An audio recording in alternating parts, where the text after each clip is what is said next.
The Silverstone sprint race may have only been 17 laps, but it told us an awful lot about who's got the pace to challenge for pole later today and potentially for victory tomorrow. The opening laps were exactly what you'd expect from Silverstone.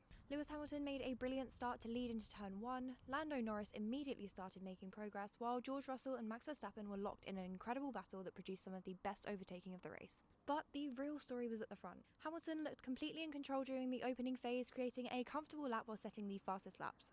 Behind him though, Kimi Antonelli stayed within touching distance, carefully managing his battery deployment and waiting for the right opportunity. And when that opportunity came, Antonelli didn't hesitate. He pulled alongside Hamilton down the Wellington Straight on lap 8 and completed a brilliant move into Stowe Corner.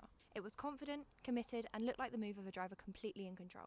Further back, there were fascinating clues for the rest of the weekend. Russell, Verstappen, Leclerc and Norris spent much of the sprint fighting over the final podium position. Those battles suggest the margins between Mercedes, Red Bull, Ferrari and McLaren are incredibly small. And if qualifying is just as close, tomorrow's race could become a strategic masterclass. On another note, Liam Lawson's late race battle with Isaac Hadjar for the final points-paying position ended in controversy after Lawson was judged to have moved under braking.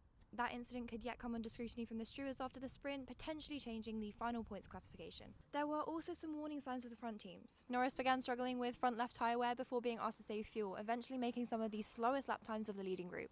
His frustrated radio message after the checkered flag suggested McLaren weren't entirely happy with how that sprint unfolded. Mercedes, on the other hand, will leave encouraged. Hamilton showed exceptional pace over a single stint, but Antonelli showed something arguably even more important: tyre management, racecraft, composure under pressure, and the confidence to make the winning move when it mattered. Antonelli crossed the line to become the youngest sprint winner in Formula 1 history. Hamilton finished second, Norris completed the podium, and George Russell came home fourth after one of the most entertaining drives of the sprint. So what does this mean for qualifying?